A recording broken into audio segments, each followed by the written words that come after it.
Welcome back to the next episode of the Foil Project. Today we're very lucky. We've got another amazing guest on with James Casey here. So thanks so much for coming on. Oh, my pleasure, boys. It's an honour. You guys have a sick setup here, and I was listening to Army's one. You guys got some good sort of grabs on Insta as well. It was good to listen to.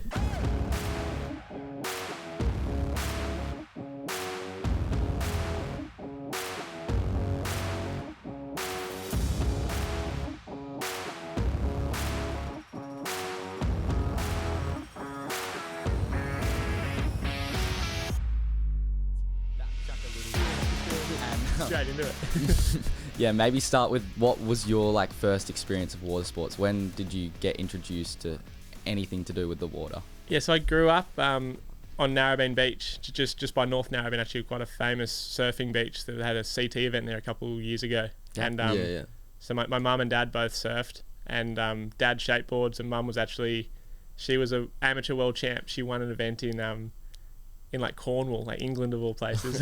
But so they surfed heaps, and we lived on the beach in North Narrabeen. And as a kid, I hated the beach.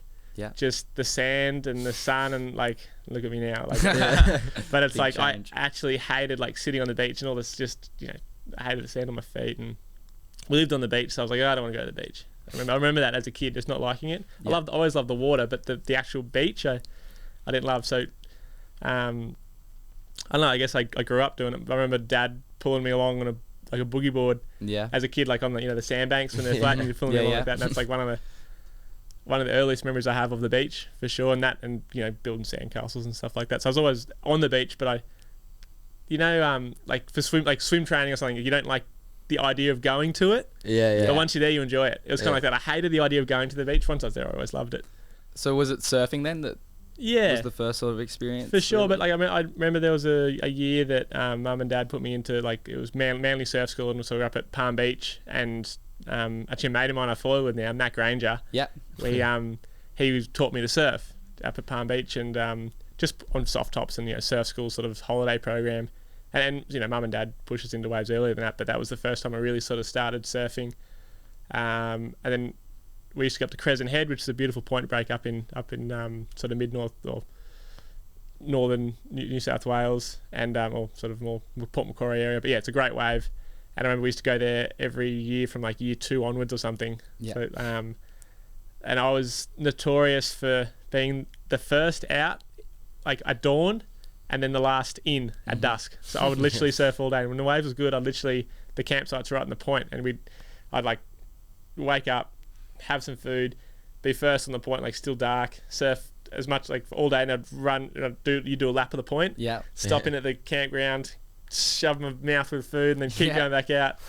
And so it was just time in the water, and I feel like that's something that has definitely helped me down the track, putting the time and learning to read the ocean, read the waves, all that sort of stuff. And I didn't get my first surfboard until I was sort of probably just before we started to go to Crescent, 10 or 11. Remember my dad gave me this, it was a Pukas 4-fin, it's a short board, 6'4" or something. Yeah, nice. Yeah.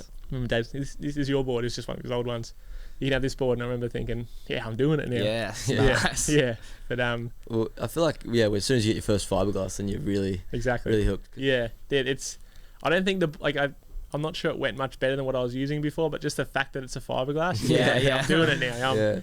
So there's some real risk in it now. You're not just going to get a head bump and come up okay. And I didn't think, as a kid, I didn't think of that. I'm now I'm doing the big kids, but it was more I've got my own board and it's a fiberglass, and I didn't think about the risk, but definitely. Yeah. Sure, my parents were. Yeah. Yeah, I'm sure that's what they were thinking about. Yeah. Okay. So from there, what was your how'd you get into supping? Because obviously that's kind of where you've come from, I guess. And I surfed, stand up wasn't a sport until I was probably 15 or 16. Yeah. And I was lucky enough, my dad, and basically my dad's side, my parents divorced, but my dad's side of the family used to always go on holidays to Hawaii, of all places. Yeah. Okay. Luckily enough. He was into big wave surfing and windsurfing and kiting. So that was sort of the mecca. Yeah. The wind mecca, wind and wave mecca. And we kited mainly. We just learned to windsurf over there, and we surfed heaps. And we'd go in January, and when the wind's not so good, but if there is wind, there's waves. And we surfed spots like Honolulu Bay, Hookeeper, all the reefs that all the guys along the Maliko run, the guys are surfing, and it was an epic experience. And we're over there kiting one year, and at Kanaha, a spot called Lowers, I was sort of trying to pull into this wave on the kite, like pull into the barrel, and I just sort of I got it wrong, got over the falls, and I was using foot straps, and I twisted my ankle actually in the foot strap, and I was like, I couldn't pop up surfing, and to kite with straps was, I think there was no wind after that, so basically the only option was to surf because their waves are good. I was like, okay, well, I tried to surf after, but I'd like sprained my ankle pretty bad, so I couldn't pop up. Every time I popped up, I was like re-spraining my ankle. Oh, yeah. So I was like, man, what am I going to do for the rest of the 2 weeks holiday? You know, I'm not going to watch everyone surf. The surf's pumping. So I swam out one day and just swam out with flippers on. Oh no, not with flippers. Just swam out to one of the spots, and that was fun as a novelty, but it's not surfing. Yeah. I'm like, okay, body surfing's fun, but it's not surfing. Yeah. And so we'd seen these guys stand up paddleboarding. Laird Hamilton actually at Hookeeper right. doing like helicopters. So he was running to the front of the board and, you know, just popping the fin out the back and doing helicopters out of Hookeeper. Yeah. We're like, oh, that looks pretty cool. So I went to the local shop, and there was just new that's Paddle Surf Hawaii, I think it was. Okay. Those boards, the original. So we hired 2 of those, and I could stand on those boards, and because I was already standing, the pop-up didn't re-sprain my ankle. Oh, yeah. Yeah. So for me, I was like, now I can surf. Oh, Yeah. And awesome. because there was no wind, we were surfing these outer reefs that we never would have surfed because it's sort of a long paddle out. When you're out there a bit like sketched out. So Yeah, it's yeah. a bit sharky out here, and your legs are dangling in the water, but on a stand-up, it was a completely different perspective. Being above the water, looking down. And it's interesting, I think a lot of people who have gotten into stand-up that I've taught have actually gotten in through injury. Yeah, right. Bad back, or, you know, they can't pop up or whatever it is. And so for me as a 15, 16-year-old kid, I got into it through a sprained ankle. Sprained ankle, nice. Did you get Changed my life. Right. were the boards back then like big, like 10-footer type things, or were they? Yeah, the stand-ups were massive. Yeah. Like they were chunky and not that refined. But interesting that the Paddle Surf Hawaii boards were, or Hawaii Paddle, whatever the brand is. It was a decent board. Even looking back for a high volume, stable like first timer, it surfed pretty good. Yeah. You know? Awesome. Yeah. And I surfed a fair bit. Like I was in the local board riders at Monavale board riders, and I won the under 18s once or twice, and I was surfing a lot. Like I wasn't just a kiter. Yeah. Like I was surfer first, really. Yeah. And then got into kiting, and then stand up. Cool. And I didn't really, like, that was just stand up surfing. I did that. My parents bought one when, actually the first time I used to stand up back home, the Sam Parker from WSS Boards now, he had a custom, he'd seen him in Hawaii, so he got basically a custom longboard made. Yeah. And we demoed that from him. We borrowed it from him, and we didn't have a paddle. No, he had a paddle. We demoed the board. He had a paddle, and then we had to give it back to him. Like, oh, what are we going to use now? Yeah. So we gave one of Dad's old windsurf boards, and we didn't have a paddle. Like, what are we going to use? There was a garden rake, a plastic garden rake. We cut the prongs off it, Nice. and we're using that. Did it work? Yeah, it worked. But, you know, the windsurf board wasn't ideal, and the Yeah. windsurf board has all that sandpaper stuff on it. Yeah. Mm. You know, it wasn't great if you're on your knees. Yeah, true. And even on your stomach, you got so rashed up. But yeah, so it was a pretty. Those years when stand up wasn't really here in Australia yet were pretty interesting, and we weren't really in the scene. We were just like, our family sort of just we were trying to do it without probably looking around and asking people. And so yeah, we sort of played around with it, but it was it was fun. It's Yeah. just Awesome. something new and different. When did that transition from surfing, like the subs, to then going to like Yeah, downwind supping? it was a few years, to be honest. So we were doing heaps of surf, and I used to ride the stand up when the surf was really flat at home, or it was really busy on weekends. I'd take the stand up out and surf the outer reefs, or like sort of the shitty beach break down the way where it's less crowded. Yeah. Yeah. And I wasn't interested in the racing stuff. I was like, Yeah. you know, I don't want to bloody. As a kid, you're not an endurance. You know, you're not really into that endurance. Yeah. You're not going for like 30k runs. Yeah. You're yeah. more like, that's let's have fun. Let's Yeah, have yeah. fun. Let's go. Let's catch waves. And I remember my dad was actually training for Molokai, Yeah. and he was doing the distance paddling stuff. And I was like, whenever there was a big southerly, normally it means there's a good wave at near home. And we'd drop him off, and then he'd paddle back to where we were surfing. Oh yeah. yeah. And I remember saying, "What are you doing, Dad? Just come surf with us. It's way more fun than downwind." Yeah. And I'm sort of like laughing myself Yeah. now. How it's like, all changed. yeah, it's all flipped. Yeah, but it's yeah. I think into my brother, working at the Windsurf Snow WSS board shop, Sam conned him into. He said, "Oh, you should do this race from Mona Vale to Brownwater. It's a downwinder. There's a northeasterly breeze blowing, so it should be fun." So he lent me, my brother, and my dad 3 boards to paddle, and 2 were, I think there was 1 12.6 and 2 14-footers. Oh yeah. And so I think I ended up on the 12.6 somehow, and basically started the race, and it was windy. Yeah. Then a massive storm came over and actually hailed on us, like a thunderstorm. So Really? we were mid-race, about halfway along, and me, my dad and my brother were all on our boards, upside down on the boards, getting hailed on. And then after that, a southerly change came through. So it was a northeasterly, it was going to be a downwinder. The wind swung south, and now it was an upwinder. Oh my god. So my brother, so we're lying on our stomachs paddling into the wind basically, and I ended up beating my brother, and he was off it because he actually got the faster board, the 14-footer. Yeah. But because the wind turned into a headwind, we couldn't get the board straight. And he's like, "Oh, you got lucky because you're on the shorter board." And I'm like, "Well, shorter board's harder." Yeah. Is it not to go straight? So that put us off. That put me off downwind racing for quite a while. How long is that race? It was probably only 8Ks. Oh yeah. But for someone who didn't paddle distance SUPs, I surfed on the SUPs, but didn't paddle distance on SUPs, it was over an hour. It was probably over an hour and a half paddle. Yeah, and now I do that in a foil in like 15 minutes. Yeah. So Yeah, right. yeah. I guess from there, like, obviously you started getting into the downwind SUP. When was the first time you actually enjoyed your experience doing the downwind as opposed to having a... It's funny, like I was doing the stand-up stuff, but I never really competed in it. Yeah. I was playing rugby union, and that was sort of my focus. That was my sporting, I guess, passion and drive. And I went to this event called the Merimbula Classic, which everyone in Australia into the foiling and sort of wind stuff knows now. Yeah. The Merimbula Classic's an awesome event, and I went to that event in 2013, I think it was, maybe 2012. The 33rd one. I remember it was the 33rd. They call it the Dirty Turd Merimbula Classic, and I went there to SUP surf and kite surf. They were what I was doing in ocean sports, I guess. Yeah. And basically I met 3 people actually, who've been a big part of my life now. JC Shimahara, who's a Hawaiian guy, lives in Haleiwa or Wailua, and he's a very good SUP surfer, does a bit of downwind stuff too, but he doesn't have the drive. Yeah.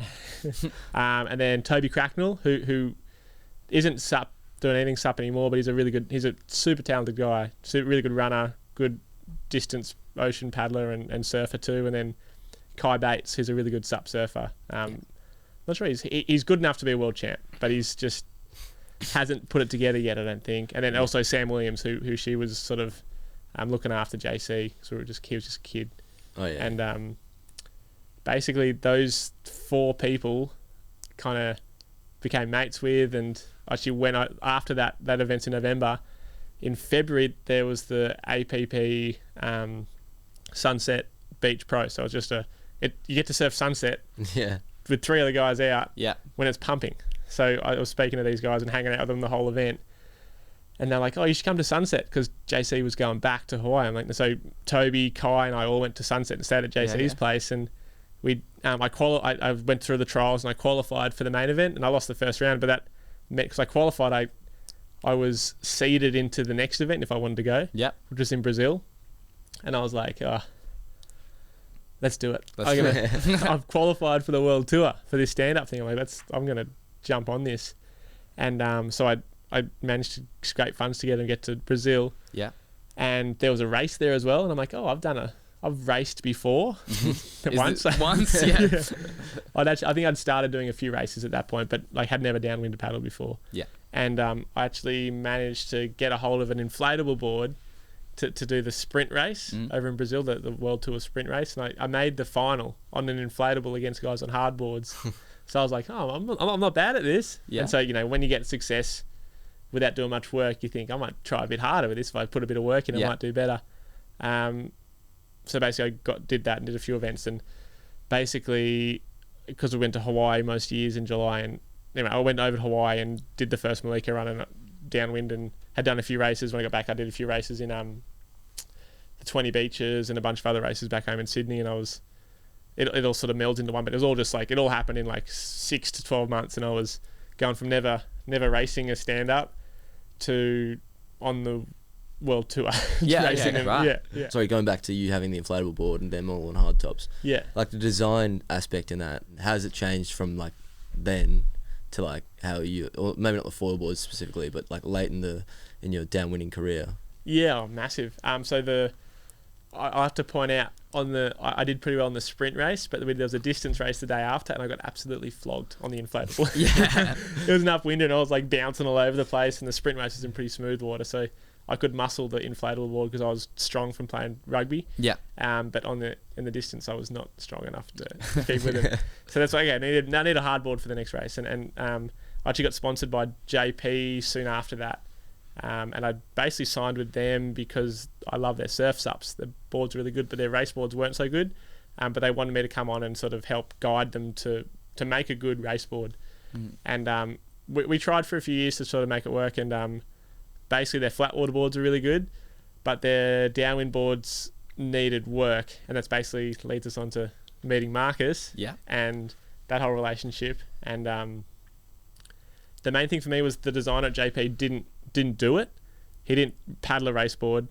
He didn't paddle downwind. He didn't do any things that I wanted to be doing. Yeah.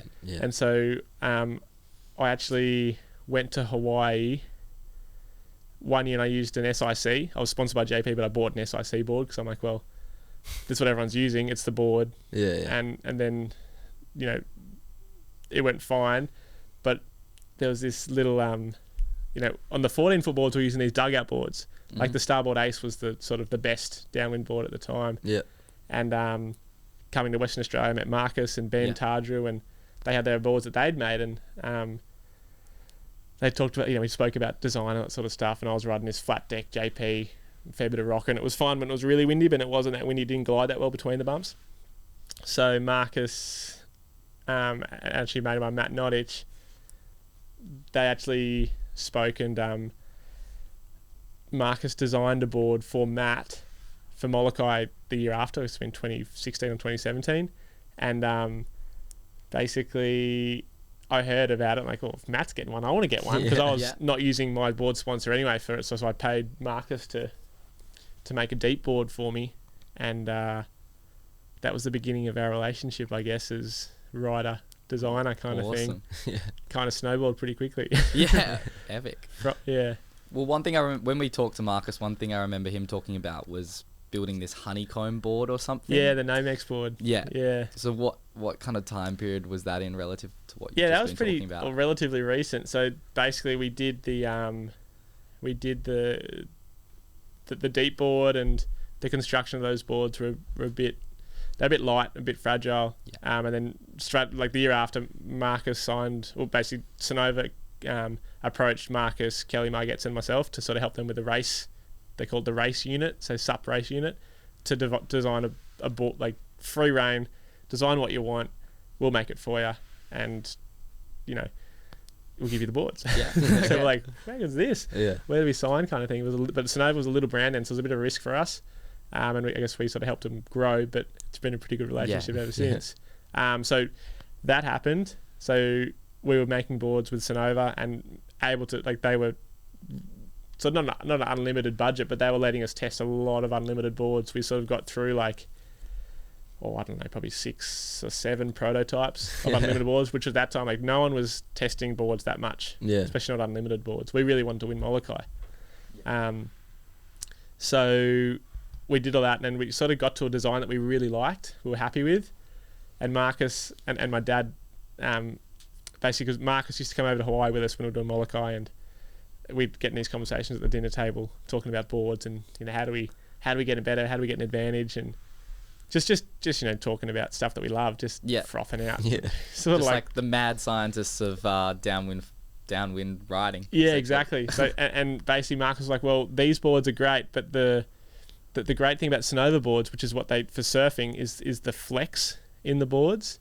So Marcus was having to design these unlimited boards to try to make them as stiff as possible using the construction that Sonova was using. So he had to make just thicker, and it's a little bit compromised. So basically Marcus was like, well, I made these. He was talking about this, my dad was like, well, how do you make them as good as you can? And he was like, well, there's this stuff called Nomex, and if we make a hollow board, it's super rigid.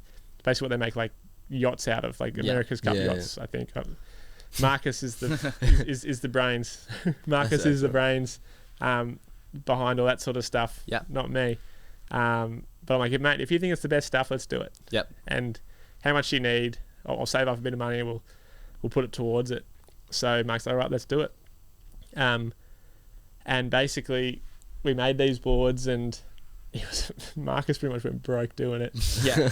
We should- heard that's yeah. what he told us Yeah, as well. he only charged us costs, but I felt so bad I couldn't pay him anymore. So I actually flew up to the goalie and helped him for like a week, which is not a lot considering it took him like months. But Yeah. it was his passion, and he was making one for himself, and I was like, well, I'll pay you for the materials to do, and then your time to do a little bit more and make me one. It's like, yeah, for sure. And he was stoked that I was on board with it, that Yeah. I was crazy enough to. But basically, the boards worked, and there were a few flaws in them being hollow, and the way we built them. The dugout was massive. It was like Yeah. a bathtub. Okay. And so when it filled up with water, it was super stiff. Like the stiffness was epic, and the design was really good, but the dugout was too big. It could Yeah. carry like 200 litres of water kind of thing. Oh my which God. In Hawaii, the bumps are big, and anywhere the bumps are big, the waves break into it. So so we built them, and they were great, and I ended up winning. I'd used it twice at Molokai. Yeah. The first year I got third, which was my best ever result. I got my first podium. The following year I won it. Yeah. On the same board. So that was 2019, is Yeah. that right? Yeah. So 2018 I got third, and then 2019 I won it. And yeah, it was pretty cool. Like to have a board that I helped build. I didn't build the whole thing, but Marcus built. That I helped build. Be paddling it, and for it to be the best board on the water. Yeah. You know? Awesome. So that was pretty cool. Well, where was Marcus in all of this? The year I won, he was foiling. Oh, In right. 2019 he foiled it, and I think he was there when I finished. Oh no, I finished before him because we get a head start Oh, on yeah, the yeah. subs. But he was so stoked. Yeah. And I was so broken. I was so crook. Yeah. I had a bad gel or something. My guts were doing backflips. But we celebrated the day after. Yeah. It's Perfect. all good. Yeah.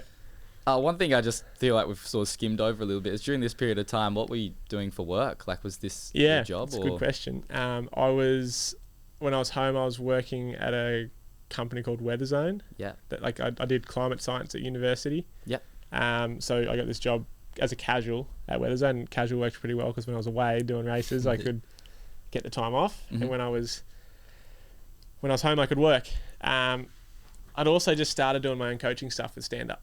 Okay. Cool. So I was sort of balancing the two up, and I'd done a bit of kite surf coaching before that too. So I always sort of on the side I had to do a bit of coaching, hmm whether it be from stand up, kiting, and now foiling. Yeah. Awesome. Yeah. Okay. Great. So when was your transition? Did you do the Molokai on a Haven't foil? done it on a foil. Have you yet. done a foil yet? Yeah, No. right.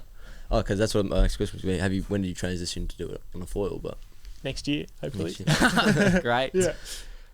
One question I had is when we had Marcus on, he told us that the first time he ever rode a foil was over at Rottnest Island when you'd told him to hop on one of your sup foil boards or something. Yeah. Is that sounding? Yeah, for sure. we had a dealer meeting actually. So Yeah. the Sonova dealer meeting was it must have been 2018 over in Rottnest Island, and I was fully foil brained. I'd just gotten Yeah. a foil at late 2017 from Alex, Oh yeah. and I was like, mate, you got to try this. And he was like, oh, I really like surfing, and downwind sup's pretty cool. Yeah, mate, no doubt, I love it too, but just try it.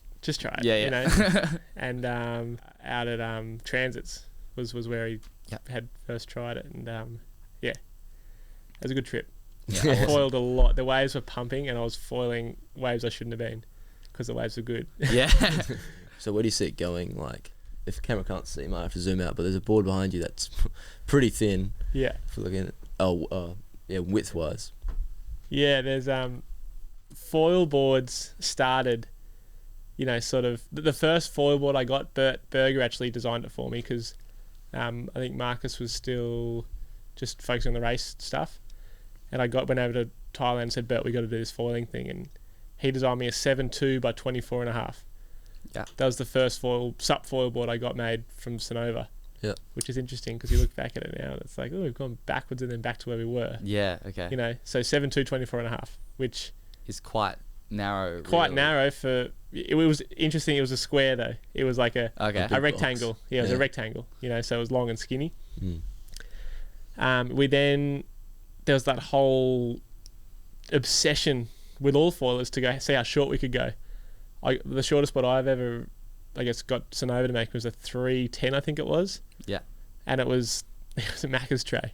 Like honestly, it was just, just short and wide, and it was fun once up. But basically, it was hard to paddle onto waves, Yeah. and when turning, touch down a little bit.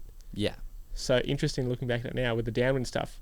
So hard to paddle into waves for downwind, a shorter board, so say 6 foot or 5'10", shorter, harder to catch a wave, harder to catch a bump. Wider, once up, touches down more Yeah. when you turn, you're turning. Yeah. Yeah. So So also not release quite as well from the water. for sure, but like more importantly, the drag Mm-hmm. of it being wide actually makes it harder to go fast, Yeah. Yeah. which for surfing is less of a problem, obviously, because you're catching a wave. Mm. But for downwind, where speed Mm-hmm. is really important, especially flat water takeoffs. Like speed is really hard Yeah. to get if you're riding a wider board. Yeah. So length, width, and then volume's the other thing. Yeah. So I was using a 6 foot by 24 board for a long time. Basically, Marcus and I had the 7.2 by 24.5, which was fine. It was a good board. I downwinded it heaps. It Yeah. worked fine for me. We then went, Mark's like, oh, well, let's sort of go. It was a pretty ugly board, so Mark's like, let's make it a bit more aesthetically pleasing. And we went to 610 by probably, I don't know what it was. I can't remember now, probably 24 or 24.5. And then a 6.6 by 24 went down to 5.10 by 24, then ended up coming back up to 6.0 by 24. Yeah. This is back in like 2018 Okay. Yeah. or maybe 2019. And we found that was that's what we found worked for us. But we're also very, like Marcus and I are pretty good paddlers. Like Yeah, we've yeah. done Molokai paddling. So we have a SUP background. So 6 by 24 for us was a balance of, we could paddle it up easily enough and we could balance on it easily enough. And once up, it was nice because it was shorter. Yeah. Yeah. Yeah. So I was riding a 6.0 by 24 until pretty much the start of this year. Yeah. Yeah. This year it's really seemed like there's been a massive change all of Yeah. a sudden. Yeah. And Dave Kalama is sort of, and look, I credit Dave Kalama for introducing it to stand up downwind foiling, but he didn't invent a long, skinny board, high volume yeah. board. No. They've been around for like Yeah, they are. what Marcus you- and I were using them like for downwind, and even the dugouts were using the high volume dugout boards compared to the SICs. The stuff that Marcus sort of, like a dugout unlimited, was the beauty of them was their high volume, but you're standing low Yeah. to the water surface, so you've got like this best of both worlds. So Dave's done an epic job to bring it to foiling, and what's really interesting, and I've spoken to a few people about it since, the reason I think Marcus and I didn't come to longer, skinnier, is because we were already making what we had work. Yeah. Yeah. And the beauty of what Dave's done, which is genius, is he was trying to stand downwind, and Mhm. so he Yeah. found he couldn't do it. So he's like, how do I make this easier? Yeah. And so he went through all these rabbit holes, and ended up long and skinny. Yeah. And like this thing I love about Dave Kalama is he goes extremes. So his idea, I'm not sure if you guys ever saw his first SUP surfboard. It was literally the same outline as this table. Yep. It was a square. It Yeah, was literally a right. square. And there's still guys like Howbound on Instagram. He's ripping on a square. Yeah. Yeah. Like, and it's short, it's wide, it's stable, Mhm. but he's freaking ripping it apart. Yeah. The Maui guys are shredding.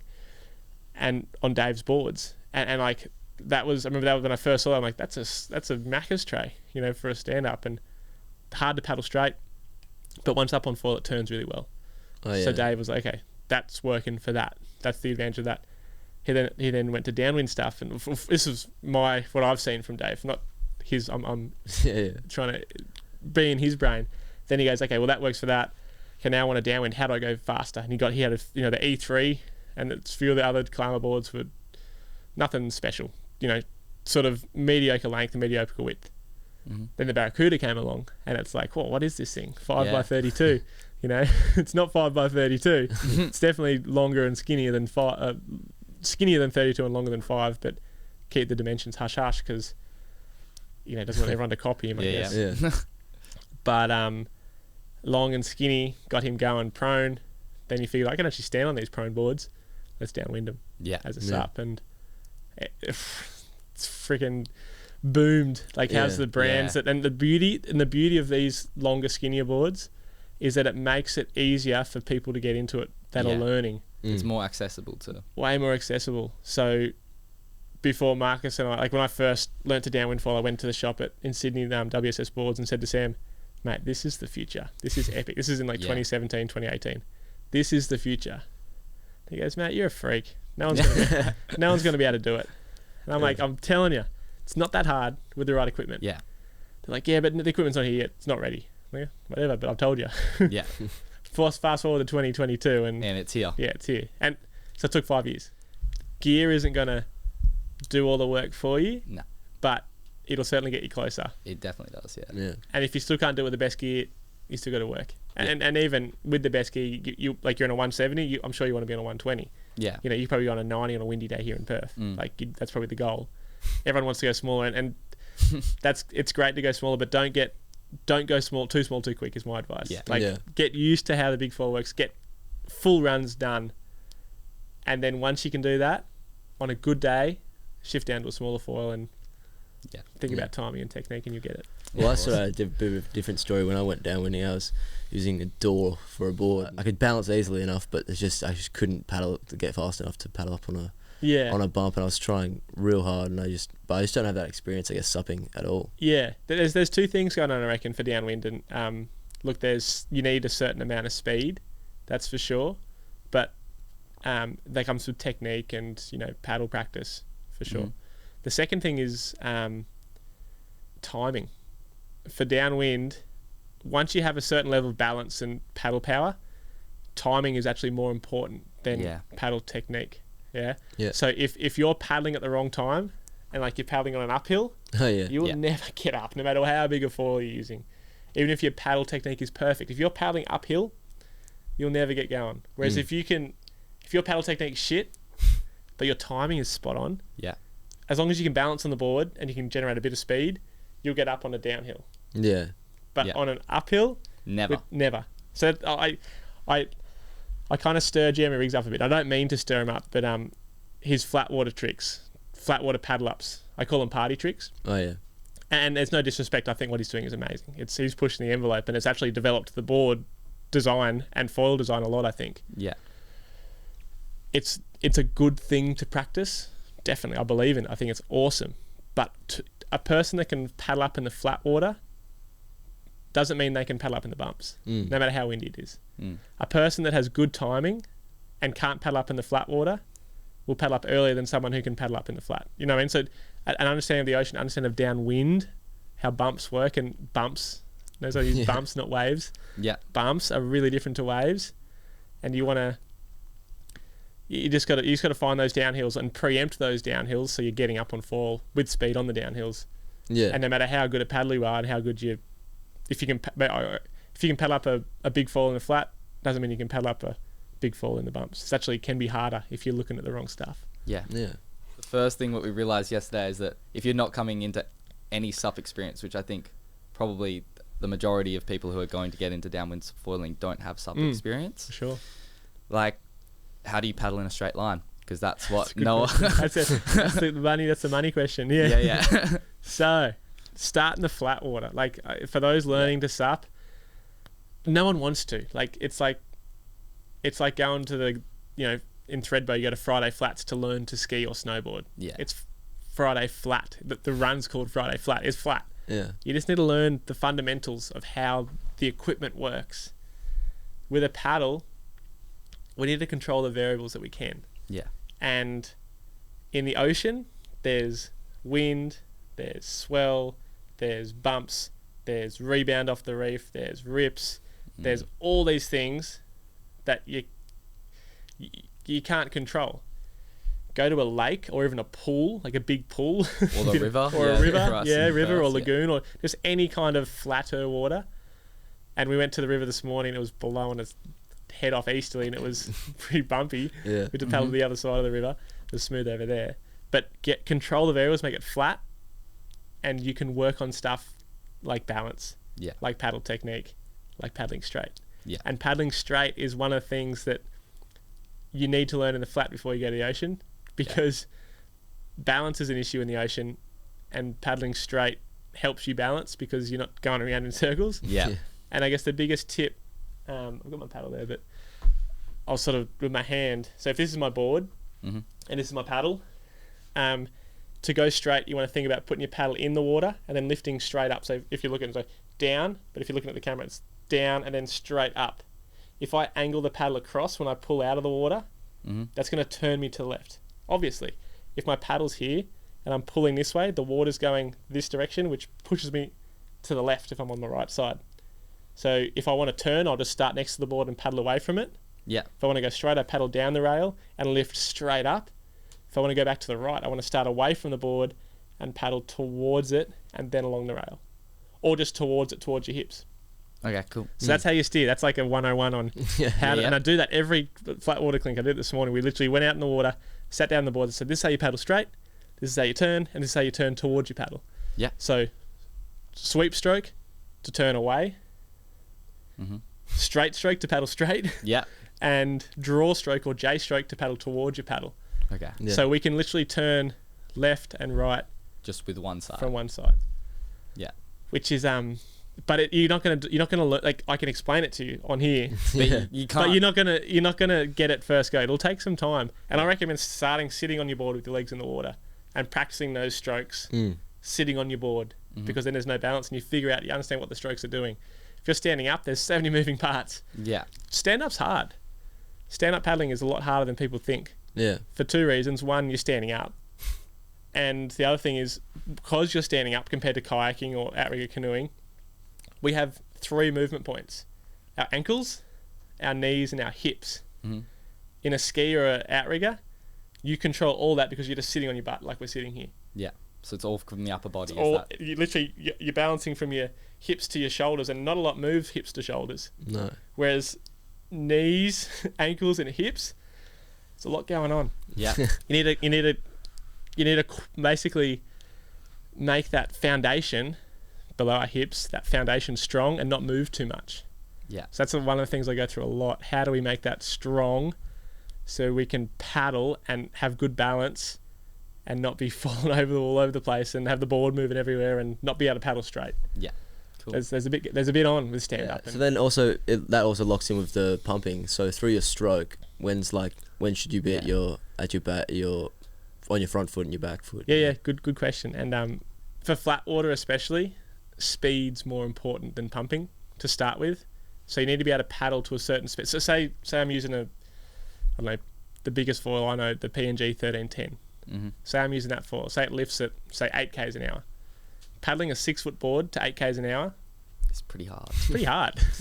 Pretty hard. Yeah. Seriously, like, when we race stand-ups in flat water, if you can average 10 for like a 5-kilometer race, you're moving. Like, Yeah. that's on a 14-foot board. Mm. Yeah. So these are half the length, or Yeah. less than half the length, and we're trying to get to top speed up towards 10. So my advice is work technique first, because say I've got a blade size of 100. If I have perfect technique, I get all 100 points of power out of that. If my technique is not so good, Yeah. say you go to 75, say your technique's bad, you're under 50% of power, how are you going to go fast if you're only generating so much power? Mm. The other thing I see a lot of is when people paddle, like their paddle head or the splash around it.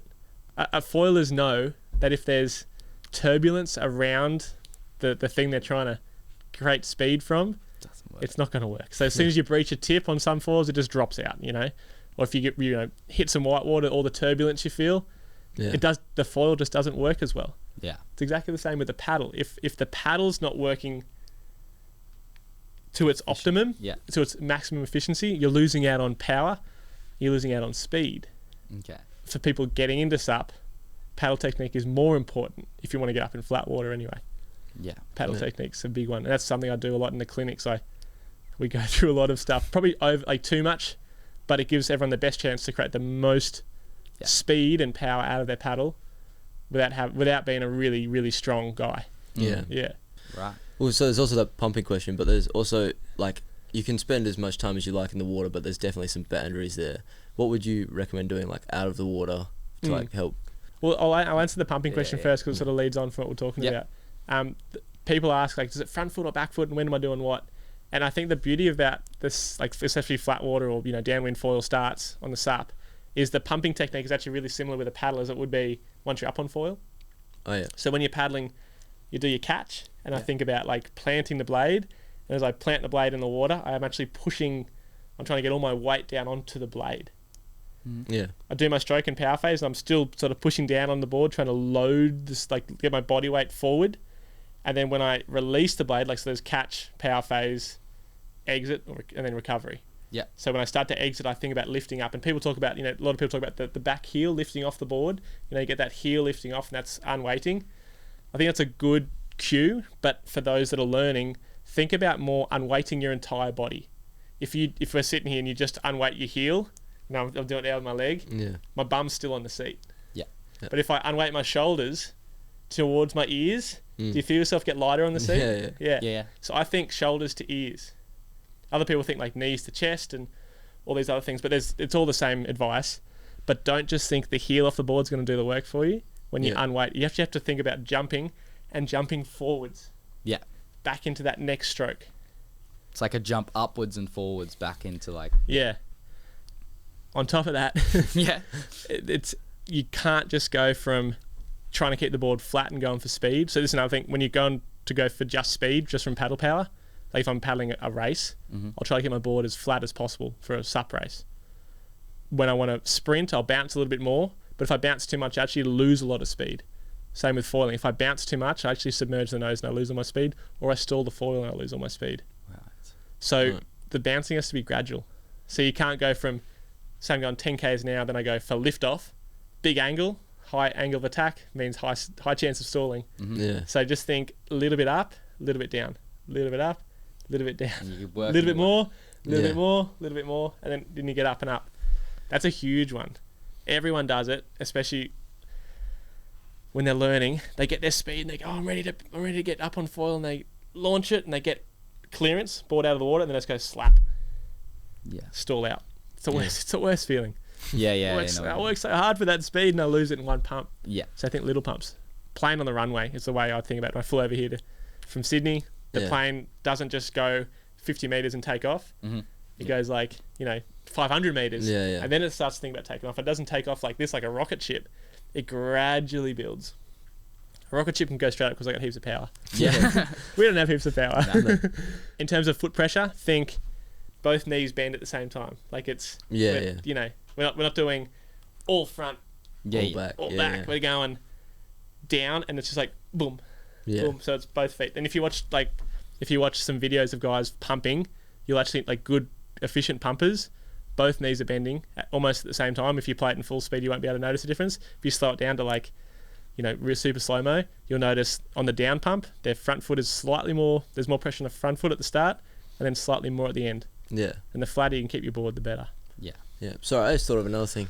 Your feet positioning, when I've seen a lot of... I've got a story about this board as well, but go. Yeah, sorry. Well, we whipped up a clip of you on one of the past podcasts, and I just saw your feet positioning was not very far apart at all, and they were offset. Is there a reason for that? So that all, it all came about basically when I did my 12-hour, 212, 13K foil, and because I was using quite a big foil, and I was foiling for a long time, basically my legs got really tired, and leaning forward and back in a surf stance, it was actually a lot of effort to lean forward and back, and having further apart, you've got to make more adjustments.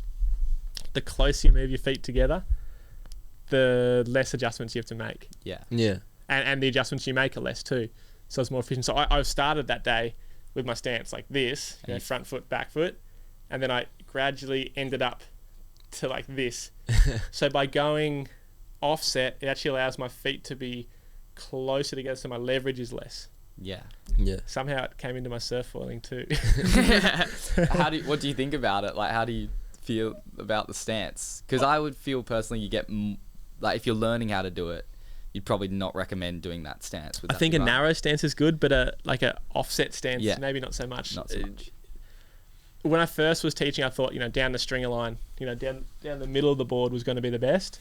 But what I've actually found teaching, and especially teaching winging, is an offset stance gives you a little bit more control or leverage, and having a more, instead of front to tail, having a more in the centre of the board prevents the pitch and change of angle of attack.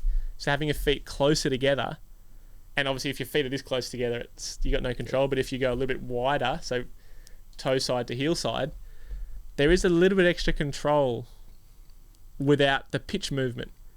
So it's, I don't know, I'm still coming to terms with it. It's not something I sought out. I'm like, I'm going to go like this and it's going to be epic. It just happened. And I think I've been surf foiling, as we probably all have, like slightly bigger falls so we can link waves a bit easier. Yeah. So I'd prefer to have an easy pump out, especially if the waves aren't great. If the waves aren't great, I prefer a slightly bigger fall. So if there's only one wave breaking every 10 minutes, I can ride all the unbroken ones in between. Yeah. So I've been using an 899, but I can surf a 799 as well, but I'll get more waves on an 899. Yeah. So I'm using a slightly too big a foil on the wave, which means I'm that little bit weird offset stance. Yeah. What do you think about, like, do you find when you pump, because in my head, if I'm imagining you like doing that pumping action, if your feet are almost down the center of the board, all that motion is just going straight forward through the center. Where if you've got that offset, you kind of like, it feels to me like as you're doing the front one, obviously you're pumping with both feet, you still got a little bit more pressure on the front. Do you find that your board kind of does like a weird sideways I fully action? understand what you're asking and then what you're thinking, but so I'm offset, but my boards are narrow too. So I'm offset so that my front foot, my toes are in the middle of the board and my heel is in the middle of the board. It's my balance is like underneath between my feet. So I talk about being evenly offset, especially when I'm coaching and people are, I don't say like just see whatever stance works for you and I'll tweak it from there. But like a straight down the middle, you've got to be straight down the middle. And if you're slightly off or you have a wobble one way or the other, there's no saving that. Whereas with an offset stance, as long as you're evenly offset and that your balance is like over the stringer, like my center of balance is over the stringer, then you don't have that side to side that you'd think you would have. Yeah. And the other thing is, like I said before, it's both feet when we pump. It's not one or the other. Yeah. So if both feet are pushing down and up at the same time, within like half a second, there isn't a heel toe. Yeah. Because, and that's a good question. It's a good way to think about it. You would think it's heel toe, and you're doing this weird wobble like this when you're pumping, but it's because it's even. I'm doing like my feet are offset like this. Yeah. As I pump, it's both down, both up. Yeah. So you're kind of putting like toe pressure on your front foot and heel pressure on your back foot when you do a pump? Well, that's in theory, yes, but it's even. Like it's just both feet are going down. Okay. And because my toes or my front foot is further to the heel side and my back foot is further to the toe side, it's like my balance is in between the two. And as I pump down, I'm thinking more about my body weight than heel or toe, I guess. Yeah, okay, cool. Yeah. Feels fun. And I know guys like Eric on the Progression Project and Mike Pedigo Mike's more offset than Eric. Yeah. But they reckon when you hit whitewater, they go a bit more down the stringer. I don't find that. I find I stay offset. Yeah. Yeah, right. For whatever reason. Yeah. I've actually been working on when I downwind, seeing how close I get my feet together, because obviously riding downwind for speed anyway, you want to be as high as you can. Yeah. Gives you less drag, less mast in the water basically, so you're going to glide for longer. And when I get high, I try to get my feet as close together as possible. And I've had my heels, I see if I can get my heels together. So I'm literally heels are like touching, and it doesn't feel good like that, but it's just like I'm seeing how narrow I can get. Just before heels are touching feels pretty nice for holding that high point and gliding. So I just use this what I got, like it's 610 by 18. Yeah. 85 litres. And Marcus was worried when he made it. He's like, mate, your stance isn't going to fit on this board because you're that offset. Yeah. So yeah, I've done 2 runs on it now. One Cot to Sorrento 2 days ago, and then a cut run, so Dawesville to Secret Harbour yesterday. Oh, yeah. And my toes, when I was really turning, I'm going to point to it, they were like halfway off the board, basically. Yeah, we can lift it up. So you had your arch sitting on the rail. Yeah, not quite the arch, but close to the arch. Like, it was... Yeah, Marcus was right. Most of the time it was fine, but I was really trying to turn more. Yeah. I guess I opened my stance up, and as the board pulls in towards the tail, I guess my toes got a bit... Yeah. It was fine. It was Yeah. fine, but it was a limitation of going narrow. Yeah. Yeah. Was there anything more to the story then about the downwind run yesterday? Yeah, so I came over here to do a few downwind races and do a few clinics and stuff, and we wanted to do the Mandurah Duel, and we spoke to the organisers, and they didn't have a SUP foil division. Oh yeah. And we're like, we'll just enter the SUP, and they're like, I think insurance was an issue, so they didn't have insurance for us yet. So we'll just go down and do a run anyway. And to be honest, I'm glad we went and did. The Duel is Dawesville to Mandurah. It's like 12, 11 k's. Yeah, yeah. And the first half of that run is super clean, super nice. But the best part of the run is the second half, from Mandurah to Secret Harbour. The bumps are way bigger, way better, way more fun. You're way offshore and sort of less safe, but it's it's good fun. Good. Yeah. Yeah, it's good fun. So we did the full run yesterday, and as we're driving down, there was Reedy, Zane, Marcus, John Pascal, Bender, Tim Fitzsimmons from the Goldie. It was a good crew of us, and Craig from the Goldie too. And we were talking about how do we make this a race without ruining the fun of foiling, like downwind and surfing. So Reedy, we all sort of brainstorming. Reedy was probably the one that sort of came up with it, but he said, all right, so today we need you get points for your fastest kilometre. Yeah. Yeah. You get points for your slowest kilometre on foil. You get points for the biggest range. So say you do a 2 minute and a 3 minute, that's a 1 minute range. Oh yeah. While on foil, so that's the biggest range. You get a point for that. You get a point for, what's the other one? There's a few. The longest distance for the run. Without stacking it, is that what you're saying? No, just longest distance on your watch. So like say it's a 12k run. Yeah. If I can get 15k's out of that run, I've obviously surfed a bit more than anyone else. Yeah. Or I've cut out longer. So I've had more fun. And then average speed. Oh yeah. And then we added a few extra points. We did a few sort of Marcus, Reedy, and Zane and I did like a few sort of race starts. We were sitting down on a board, and one of us, we take turns in calling it. And you just go 3, 2, 1, go. Just scramble up, and the first person up got a point. Yeah. Okay. So there's sort of covering all aspects of foiling. There's first to get going. There's who can go the fastest in terms of kilometre and then average speed total. And then there's the surfing aspect, which is most distance. And then what was the other one? There was like the slowest, which sort of caters to. And then everyone's got a chance of winning something. Yeah. We had a few other ideas when we were out there. Longest without pumping. Yeah. Get up on foil and just, if you get a good bump, just sort of glide. And we all had GoPros, so we were like trying to film each other, see how long we could go for. Yeah. And then as we were out, it was like, we should do this too. Whoever gets the best GoPro clip of someone else. Yeah. And then whoever is doing the best, turns on the GoPro clip. So sort of, our idea was, I guess, you get, that's a good way to advertise it. Yeah. It's a good way you get the speed people involved, you get the surfing people involved, you get the slow people involved.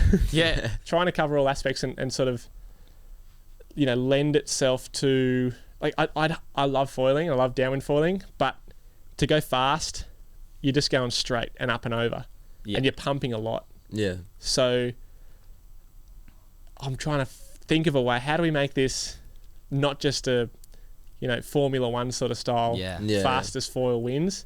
So that was, trying to, not just make it a race, make it a fun race. Yeah. So everyone is included. So we'll have to tally the scores. Marcus's watch bloody broke just before the run, so he was disqualified. But Reedy and Zane and I, we were comparing notes last night, and we were looking at the clips last night too. So we'll have to awesome. Have a look at it all. Sounds good. Yeah. Well, there's also, we were in the shop the other day, and Marcus was there, and he said that a couple of times that someone would just call out, do a 360 or something, and you guys would bump, just try and... We were talking about charity loops. So I'm not sure if, when I'm downwinding with Zane back in Sydney, or anyone else back in Sydney, I'm using a faster foil because I can paddle it up easier. I've got more ocean knowledge. I've done it for longer. So if someone's going slow, you don't want to just foil away from them. You'll come back towards them. So you zig and you zag and sort of try to do a 360. And if you can do a 360 around someone, we call that a charity loop. Yeah. So you're doing a loop around them. Yeah. Yesterday there was a point where Zane was behind. I'm like, what about points for charity loops? And he was like, nah, you lose points because you're getting extra distance going upwind. But it was just it was funny. It was there's so many fun things about downwind foiling, and it's not, the speed's fun. It's fun to go fast. Yeah. But sometimes conditions don't lend itself to that. Like yesterday, especially at the first half of the cut run, even the first sort of 3/4, it wasn't like we were doing. I think it was I tried to go fast for 1K and I did a 2:30, which is, it's fast. Yeah. But towards the end of the run, we were doing closer to 2:10s. So like just conditions change that. So if you can, if you can read the conditions and okay, well, it's slow here, I'm just going to surf and get some clips and try to do a slow kilometre and try to do no pump drill and all this sort of stuff. Yeah. Then you're going to get, like, you're sort of covering all aspects, right? Because otherwise we would have just been pumping straight up and over all of those bumps, and it's like going flat water foiling. Yeah. It's not fun. Like it's like paddling up in a flat and just pumping the straight line downwind. Yeah. And I don't want the sport to be that. Yeah. No. It honestly, so we've done a bunch of runs the last couple of days, and it's funny, like when someone you sort of can tell when everyone's sort of, group of us are sort of surfing or if we're going for speed. Yeah. And as soon as someone starts going for speed, everyone just goes, speed time. Yeah. And everyone just starts going fast. And then when someone out front starts surfing, the person catches up, like, okay, we're surfing now, surfing. Yeah. And so it's like, if you're racing, you're not going to be doing the surfing stuff. It's just not as fast. Yeah.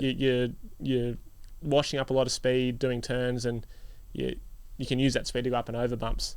And so I'm just trying to figure out a way to capture all aspects of downwind falling rather than just the speed factor. Yeah. I find it kind of funny because it almost feels like what you were telling us at the start, like you haven't really changed from since you were a kid, telling your dad that you don't want to do those big paddles, you just want to go out surfing. Yeah. You know what I mean? Yeah. So it's exactly right. Like the beauty about foiling compared to SUP is you're surfing more. If you don't make a mistake, you're probably just making one big effort, then you're surfing the rest of the way on a race board.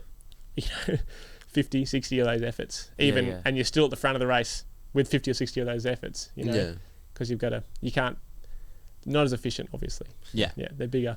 Well, that probably leads back to what I asked a bit earlier, but we pushed back once you're out of the water, what can you do to keep not fitness, but I guess sort of fitness, like in the and like cross training.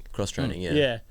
I think if you want to learn to SUP foil, then like SUP race training is a good one. And even the session we did this morning with some of the crew, they're like all just sort of sprint to get up on foil. And I said, look, you got to slow down, work technique. Like, is it worth just going for like an hour paddle on our foil board and just working technique? I'm like, yeah, for sure. Don't try to get up and foil all the time. You'll gas yourself. Not sure if you guys have tried it, but like doing 2 or 3 efforts, like flat water foiling if you're not getting up. Foiling is very anaerobic. Yeah. Especially when you're learning and surfing. I think it's super anaerobic. Downwind gets way more aerobic because once you're up, you got the wind and the waves behind you, and you're just gliding. Yeah. So once you get better, it becomes an aerobic sport. Like when I did 12 hours, I was not like puffing super hard the whole way. I was puffing after I got up, and then once I get my heart rate down, I was like cruising as best I could. Yeah, in the good conditions especially. So if you can, basically, you've got to work your both aerobic and anaerobic systems. Yeah. And if you just foil and are always anaerobic, you actually get less fit because you're always buggered. Like you run yourself into the ground. So you've got to do other stuff, like something as simple as just going for a long walk. Yeah. Like better than a run, because people run, when they run, they probably go too fast.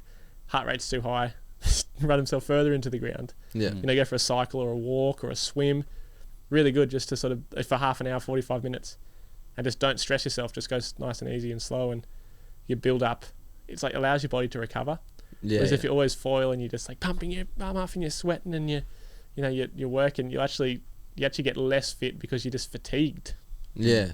It's so cross training, like strength stuff is definitely good. I used to do a lot of strength stuff for rugby, and then when I was competing stand up, and in the last since COVID I've done less because I wasn't going to gyms because of all the germs. Yeah, fair enough. And so I was doing body weight stuff, and then I had a kid, and I guess my body weight's now throwing him up in the air. Nice. Yeah. So there's like obviously power stuff. So gym stuff is going to help you. Explosive power. Yeah. So for paddling up, you can create more power. Obviously, the best is doing it, but your body can only take so much of doing one thing. So balance yourself up by doing some gym stuff and doing some like explosive gym stuff, and then some like really leisurely, like long walks or swims or cycles or like a light jog or something. or a light jog, just keeping your heart rate under your aerobic threshold. Yeah. One thing I was actually going to ask there is I've actually heard a lot of people complaining about like shoulder problems from paddling, especially seeing as not many people are coming from like the paddling side. Yeah. Is there anything you can do besides just paddling that can strengthen your shoulders? Yeah, like gym stuff. So like you get your TheraBands and just doing your, simple as that and all this sort of stuff. But also paddle, just work your paddle technique, because a lot of times their paddles are shot because their shoulders are shot because they're not paddling right. And they're like, when we paddle, we should use our back. Yeah. And our core and our legs. And if you're using your shoulders too much, your shoulders are going to be sore. And if you're using your triceps or your arms too much, they're going to get sore. Like when I paddle too much and I sprint too much, I get a really sore just below my elbow. It's like a golfer's elbow. Tennis elbow. Yeah, tennis elbow. It's like the other side of tennis elbow. Yeah. I used to get when I was paddling racing heaps too, and it's just I'm pulling too much, and I'm squeezing that bicep and tricep too much, and it just gets really tight, and you've got to basically massage it out. Yeah. And it's just bad technique. Yeah. Yeah. Bad technique. So it's Well, with the back to the shoulders, it's just, you can do like lots of band resistance stuff. I feel like, because I dislocated my shoulders and like had major tendon not major tendon damage, but I had quite a fair bit of damage and got put out of cricket and everything like that. Yeah, for sure. And so all the rehab stuff you do. Yeah, and so bands and even just like dead hangs and stuff like that to just get the threshold up. Think about what you're doing when you're paddling and try to reenact that when you're in the gym. So you can create like the cables. You can just grab a cable in the top hand and grab a cable in the bottom hand and sort of drive it down, or put them on a pole and drive it down and just create the paddle motion. The other thing, and the reason people's shoulders are getting sore, because they're going from 0 to 100. Yeah. Like, just start slow and just work technique and slowly build it up. And with good technique, like, you should only be sprinting in like an hour session for like no more than 5 minutes. Yeah.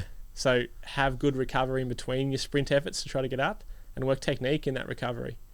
Because if you just go, I'm going to try to get up, and you're not warm, you're going to hurt something. Yeah. And then if you do heaps of them, you say you go for 20 paddle ups in 20 minutes, you're going to be cooked. Yeah. It's absolutely. And of course you're going to get injured because you're fatigued. Yeah. So it's just it's moderation. Well, I think the second time I tried doing the downwind stuff, it was a pretty short run, but I looked at my watch and my heart rate got up to like 200 or something, which is pretty much my max. Yeah. And I did definitely get buggered. I did a sup race at the high, like just a time trial at the Jamison Park. It was like a 5K time trial we used to do, and I didn't warm up, and I just went straight into it. And I'm not sure how accurate the wristwatch is thing, but my average heart rate was 199. That's pretty. And I was older than you, so like I was. I shouldn't have been that high. Yeah. How'd you sleep that night? Oh, I'm like a baby. I was cooked. Yeah, I was absolutely buggered. I only got one more thing, which is on this, is I'm not too sure how much of the podcast you've watched, but we had a hypnotist on. Oh right, I didn't see that one. And he talked a lot about imagery when it comes to like even his foiling, like imagery, like he's thinking about what he's going to do and then goes out and does it. What are your thoughts on imagery? Oh, massive. Like visualize it. Yeah. And like have a look at what other people are doing, and people have hit me up before and said, that live downwinder you do where you're talking about your thoughts and the decisions you're making are really good. Yeah. So I know Dylan, Dylan from GoFoil, Dylan Henry, he visualized all the downwind stuff he wanted to do and watched the clips of the guys in Hawaii and my live downwinders, and sort of looking at what he has to do, and okay, got to do that, got to do this, and visualization's huge. Yeah. And like you hear more and more now people talking, like sports people, like soccer players for example, they sit in the change room and they close their eyes and they think about scoring that goal that wins the game. Exactly. And I think it's beautiful because if you're in that situation, you've never imagined that before, then you never, like, what are you going to do when you get there? You're going to be nervous. Yeah. Whereas if you've already played it out in your mind 3 or 4 times before, when you get there, you're going to be comfortable and confident. Like when I was like training for Molokai, I know the finish line. I was visualizing myself paddling into the finish line. Yeah. And when it happened, it was like, so emotional, but it was such I was confident. Nothing. You've done it before. I've done it before. Yeah. I've done it 100 times before. Yeah. And if you couldn't, like, people talk about they couldn't imagine in my wildest dreams. Imagine your wildest dreams. Yeah. Yeah. And then it makes it closer to being a reality. So I think a lot of people are afraid of chasing what they think is unrealistic. Yeah. But I think really we've got to chase. We've got to, like, life's short. Yeah. My dad passed away 2 years ago, and it's like he was 50. He was not even 60. Yeah. And like he lived a good life, but he worked a lot. And so don't waste your life thinking in 2 years' time I'm gonna go on an epic holiday. Yeah. Go You know? now. Go now. Yeah. There's no time like the present. Honestly, you got to live. You gotta Awesome. live. And do Yeah. you find yourself doing that with the downwind foiling stuff as well? That's like kind of your motto with all this stuff. This, like my lifestyle. I'm so lucky. Yeah. You know, I'm just passionate about this stuff, and like downwind, like just to be honest, it came up. Talking about Dad before. Yeah. When we surfed all these kind of shitty waves, and a lot of the time the goal was to make it from the start of the wave back to the beach, Yeah. or to the, you know, wherever the end of the wave ended. And it wasn't so much about surfing the wave; it was about making the wave. Yeah. Oh, So yeah. downwind foiling is like The exact same the thing. perfect like example. It's like Yeah. I can make it from here to here, and it's like a 500 meter wave, or make it here to here, and it's a 200 kilometer wave. Yeah. Awesome. You know, so it's it's, you just got to get out there, and if you're thinking you want to do something and you're passionate about it, Yeah. nothing should stop you. Yeah. Mm. It's a bit like it's the destination, not the journey as well, like what you're just saying there. It's kind of in your mind you're trying to get down to the end, but really the thing that you're enjoying Was the is journey? is the actual journey downwind. getting there. And when you get, and interesting you say that, because like when I won Molokai, Yeah. like I'd put so much effort into that, Mm-hmm. boards, like training, Yeah, yeah. you know, logistics. When I won it, I was like, like it wasn't the fulfillment that I thought I would have felt. Yeah. It felt great, Mm-hmm. but the journey was way more fun. Like Yeah. going along the journey, and maybe we can make this board, and it's going to make it a little bit, add another percent there, another percent there. Yeah, yeah. So don't be so worried about the destination. Don't worry. Don't get fixated on what you want to get to. Enjoy Yeah. what you're doing, Yeah. because the goals are good because they put you on a journey that's enjoyable. Yeah. And I also reckon, like, especially with downwind falling, I found like you celebrate the like little Oh, achievements. 100%. Like that first time that you can paddle in a straight line, you're Yeah. like, let's Oh. go, I've made it. Yeah. Actually, on that, so Yeah. I've recently picked up these hand paddles from Jordan, the Hand Paddle Co. Yeah. And we've been chatting like because it's people calling it prone downwind, but Mm-hmm. most guys are on their knees when they're doing it, so it's not really prone. It's like Yeah. kneeling downwind. But anyway, I went out. He sent a couple to me. He lives in Sydney, the other side of the city. But he came over and we did a session together. And at the start, I could, like, I've done a bit of like life saving. Like after Nippers, I did cadets for a year, a season, Oh, yeah. and I did a bit of clubby stuff. But I have not since I was like maybe 17 or 18. Yeah. So it's been a while. What, that 13 years, getting old. But basically the feeling of being a kook with the hand Yeah. paddles and not being able to, like, Yeah. I was actually paddling, I was getting up on foil, but going from up on foil to get into your feet was really hard. Yeah. But in one session, I got hand paddling to up on my feet to downwinding Yeah. in like 5 knots of breeze. It was a bit of swell, so I was using like the downhill of the swell to get going rather than the wind, because the wind chop was too small. Yeah. But hand paddling into bumps, and then I was like, okay, I'm going to use a smaller foil and go for a downwinder. And I did a downwinder the next day, and I got absolutely, like, it was like my first time downwinding. I didn't get up.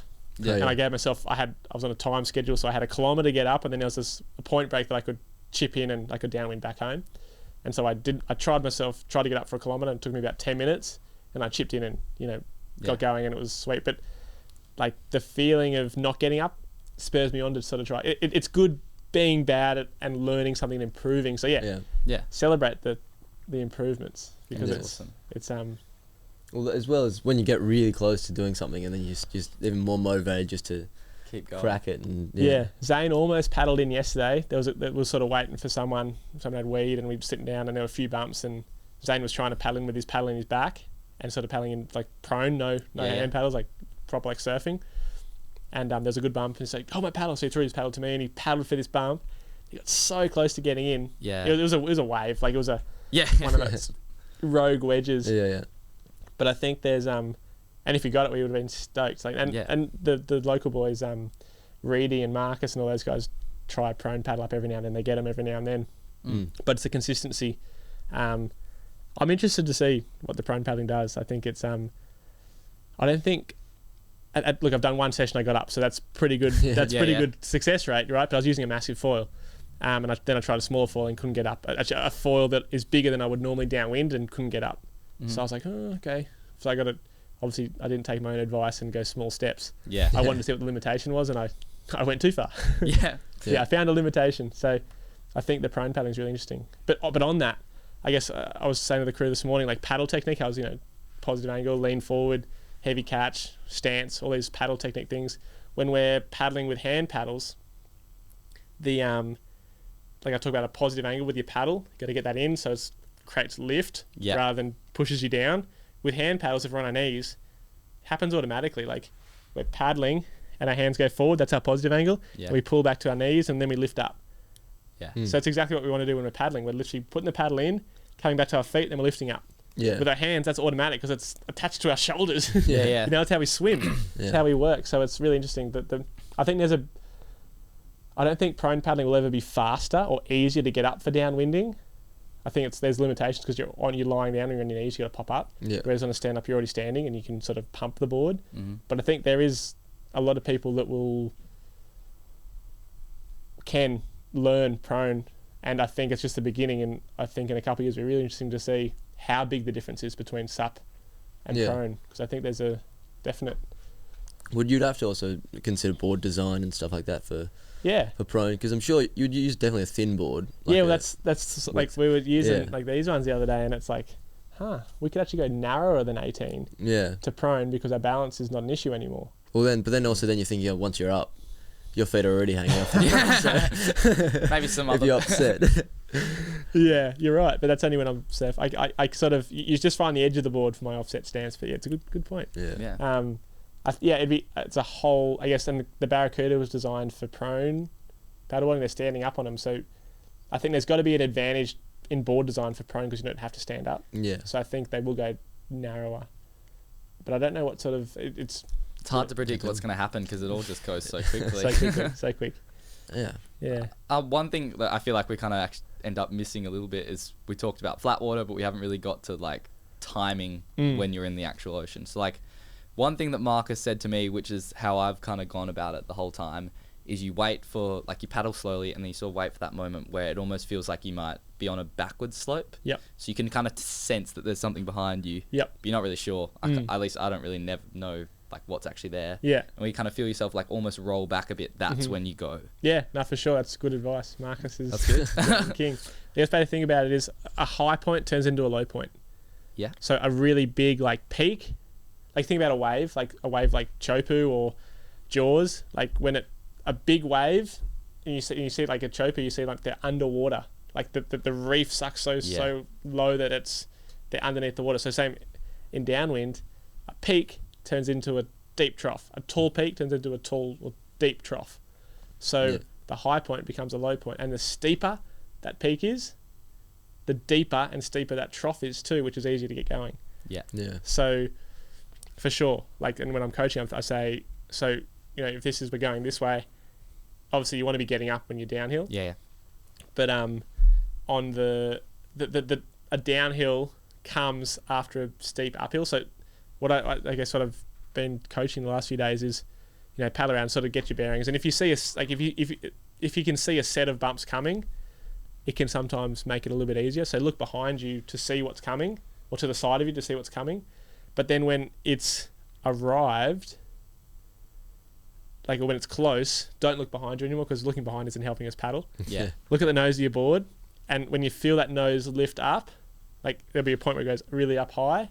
As soon as you feel that nose start to drop, you got to start pushing and start paddling. And as your nose, by the time your board's flat, you need to be going like full power, sprinting. And as soon as the nose is down, that's when you can start pumping. Yeah. So you've got to create speed from there to there. Yeah. For your lift off. It's like 5 or 6 strokes. Yeah.